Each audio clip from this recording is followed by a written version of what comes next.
মোদীৰ আমেৰিকা ভ্ৰমণেও সলাব নোৱাৰিলে ট্ৰাম্পৰ মন। বন্ধুত্বক একাষৰীয়া কৰি ভাৰতৰ ক্ষেত্ৰত কঠোৰ সিদ্ধান্ত। নাচুৰবান্দা ডোনাল্ড ট্ৰাম্প ক'লে ভাৰতত টেক্স সকলোতকৈ বেছি। আমেৰিকাত অবৈধভাৱে প্ৰৱেশ কৰা শতাধিক ভাৰতীয়ক টালি টোপোলাসহ ভাৰতত থৈ গৈছিলহি ট্ৰাম্প চৰকাৰে। তাকো আমেৰিকাৰ সেনা বিমানত উঠায়। তাৰ পাছতে আমেৰিকাৰ সৈতে ভাৰতৰ সম্পৰ্কক লৈ মোদী চৰকাৰক কৰা সমালোচনাৰ অন্ত পৰাই নাই। তেনে সময়তে ভাৰতক সকিয়নি প্ৰদান কৰিলে ডোনাল্ড ট্ৰাম্পে। মঙলবাৰে ইলন মাস্কৰ সৈতে ৰাষ্ট্ৰপতি ট্ৰাম্পৰ এক সাক্ষাৎকাৰ সম্প্ৰচাৰ হ'ল ফক্স টিভিত। সেই সাক্ষাৎকাৰতে ভাৰতৰ ক্ষতি হ'ব পৰা বহু মন্তব্য কৰিলে ডোনাল্ড ট্ৰাম্পে। পিছুৱাই গৈছোঁ 13 ফেব্ৰুৱাৰীলৈ। হোৱাইট হাউচত মিলিত হৈছিল ডোনাল্ড ট্ৰাম্প আৰু প্ৰধানমন্ত্ৰী নৰেন্দ্ৰ মোদী। বিষয়টো তেতিয়াই হৈছিল আলোচনা। এক প্ৰকাৰে তেতিয়াই সকীয়াই দিয়া হৈছিল ভাৰতক।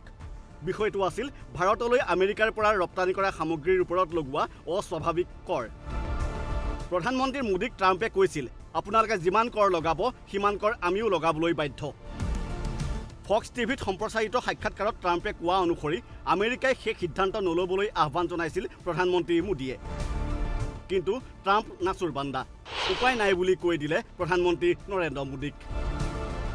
পাৰস্পৰিক শুল্কৰ পৰা ভাৰতক ৰেহাই দিয়া নহ'ব বুলি স্পষ্ট কৰি দিলে ডোনাল্ড ট্ৰাম্পে। এই শুল্ক গাঁথনিৰ ওপৰত মোৰ লগত কোনো তৰ্ক কৰিব নোৱাৰিব বুলিও ক'লে ট্ৰাম্পে। আমেৰিকাৰ ৰাষ্ট্ৰপতিগৰাকীয়ে কয় যে ভাৰতত আন দেশতকৈ শুল্কৰ পৰিমাণ যথেষ্ট বেছি। উদাহৰণস্বৰূপে অটোমোবাইল খণ্ডৰ সামগ্ৰীতে ভাৰতে 100% কৰ লয়। ট্ৰাম্পে কোৱা অনুসৰি হাৰ্লি ডেভিডছনে ভাৰতত নিজৰ মটৰ বাইক বিক্ৰী কৰিব পৰা নাছিল, কাৰণ ভাৰতত কৰ যথেষ্ট বেছি। সেয়ে এতিয়া কঠোৰ হৈছে ডোনাল্ড ট্ৰাম্প। ভাৰতে এতিয়া যিমান কৰ আৰোপ কৰিব আমেৰিকাৰ সামগ্ৰীৰ ওপৰত আমেৰিকাইও সমান পৰিমাণৰ কৰ আৰোপ কৰিবলৈ বাধ্য হ'ব বুলি স্পষ্ট কৰি দিছে ট্ৰাম্পে। অৱশ্যে নিৰ্বাচনী প্ৰতিশ্ৰুতিতে ট্ৰাম্পে সম পৰিমাণৰ শুল্কৰ কথা উল্লেখ কৰিছিল। শক্তিশালী দেশখনৰ 47 সংখ্যক ৰাষ্ট্ৰপতি হিচাপে নিৰ্বাচিত হোৱাৰ পিছতে সেয়া কাৰ্যকৰী কৰিবলৈ তৎপৰ হৈছে ট্ৰাম্প। বাদ পৰি নাযায় ভাৰত অথবা সঘনাই যোগাযোগ অব্যাহত ৰখা প্ৰধানমন্ত্ৰী মোদীও। গুৰুত্বপূৰ্ণ কথাটো হ'ল আন সকলো দেশতকৈ ভাৰতত কৰৰ পৰিমাণ অধিক হোৱাটোক সহজভাৱে ল'ব পৰা নাই সৰ্বশক্তিমান দেশখনৰ ৰাষ্ট্ৰপতিগৰাকীয়ে। নিউজ ডেস্ক ৰিপৰ্ট, ঈশান নিউজ। মোদীৰ আমেৰিকা ভ্ৰমণেও সলাব নোৱাৰিলে ট্ৰাম্পৰ মন। বন্ধুত্বক একাষৰীয়া কৰি ভাৰতৰ ক্ষেত্ৰত কঠোৰ সিদ্ধান্ত। নাচুৰবান্দা ডোনাল্ড ট্ৰাম্প ক'লে ভাৰতত টেক্স সকলোতকৈ বেছি। আমেৰিকাত অবৈধভাৱে প্ৰৱেশ কৰা শতাধিক ভাৰতীয়ক টালি টোপোলাসহ ভাৰতত থৈ গৈছিলহি ট্ৰাম্প চৰকাৰে। তাকো আমেৰিকাৰ সেনা বিমানত উঠায়।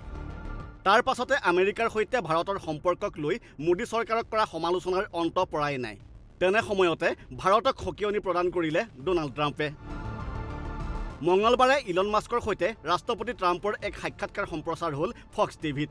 সেই সাক্ষাৎকাৰতে ভাৰতৰ ক্ষতি হ'ব পৰা বহু মন্তব্য কৰিলে ডোনাল্ড ট্ৰাম্পে। পিছুৱাই গৈছোঁ 13 ফেব্ৰুৱাৰীলৈ।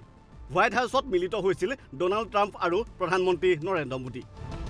বিষয়টো তেতিয়াই হৈছিল আলোচনা। এক প্ৰকাৰে তেতিয়াই সকীয়াই দিয়া হৈছিল ভাৰতক। বিষয়টো আছিল ভাৰতলৈ আমেৰিকাৰ পৰা ৰপ্তানি কৰা সামগ্ৰীৰ ওপৰত লগোৱা অস্বাভাৱিক কৰ। প্ৰধানমন্ত্ৰী মোদীক ট্ৰাম্পে কৈছিল, আপোনালোকে যিমান কৰ লগাব সিমান কৰ আমিও লগাবলৈ বাধ্য। ফক্স টিভিত সম্প্ৰচাৰিত সাক্ষাৎকাৰত ট্ৰাম্পে কোৱা অনুসৰি আমেৰিকাই সেই সিদ্ধান্ত নল'বলৈ আহ্বান জনাইছিল প্ৰধানমন্ত্ৰী মোদীয়ে। কিন্তু ট্ৰাম্প নাচুৰবান্দা। উপায় নাই বুলি কৈ দিলে প্ৰধানমন্ত্ৰী নৰেন্দ্ৰ মোদীক। পাৰস্পৰিক শুল্কৰ পৰা ভাৰতক ৰেহাই দিয়া নহ'ব বুলি স্পষ্ট কৰি দিলে ডোনাল্ড ট্ৰাম্পে। এই শুল্ক গাঁথনিৰ ওপৰত মোৰ লগত কোনো তৰ্ক কৰিব নোৱাৰিব বুলিও ক'লে ট্ৰাম্পে। আমেৰিকাৰ ৰাষ্ট্ৰপতিগৰাকীয়ে কয় যে ভাৰতত আন দেশতকৈ শুল্কৰ পৰিমাণ যথেষ্ট বেছি। উদাহৰণস্বৰূপে অটোমোবাইল খণ্ডৰ সামগ্ৰীতে ভাৰতে 100% কৰ লয়। ট্ৰাম্পে কোৱা অনুসৰি হাৰ্লি ডেভিডছনে ভাৰতত নিজৰ মটৰ বাইক বিক্ৰী কৰিব পৰা নাছিল, কাৰণ ভাৰতত কৰ যথেষ্ট বেছি। সেয়ে এতিয়া কঠোৰ হৈছে ডোনাল্ড ট্ৰাম্প। ভাৰতে এতিয়া যিমান কৰ আৰোপ কৰিব আমেৰিকাৰ সামগ্ৰীৰ ওপৰত আমেৰিকাইও সমান পৰিমাণৰ কৰ আৰোপ কৰিবলৈ বাধ্য হ'ব বুলি স্পষ্ট কৰি দিছে ট্ৰাম্পে। অৱশ্যে নিৰ্বাচনী প্ৰতিশ্ৰুতিতে ট্ৰাম্পে সম পৰিমাণৰ শুল্কৰ কথা উল্লেখ কৰিছিল। শক্তিশালী দেশখনৰ 47 সংখ্যক ৰাষ্ট্ৰপতি হিচাপে নিৰ্বাচিত হোৱাৰ পিছতে সেয়া কাৰ্যকৰী কৰিবলৈ তৎপৰ হৈছে ট্ৰাম্প। বাদ পৰি নাযায় ভাৰত অথবা সঘনাই যোগাযোগ অব্যাহত ৰখা প্ৰধানমন্ত্ৰী মোদীও। গুৰুত্বপূৰ্ণ কথাটো হ'ল আন সকলো দেশতকৈ ভাৰতত কৰৰ পৰিমাণ অধিক হোৱাটোক সহজভাৱে ল'ব পৰা নাই সৰ্বশক্তিমান দেশখনৰ ৰাষ্ট্ৰপতিগৰাকীয়ে। নিউজ ডেস্ক ৰিপৰ্ট, ঈশান নিউজ।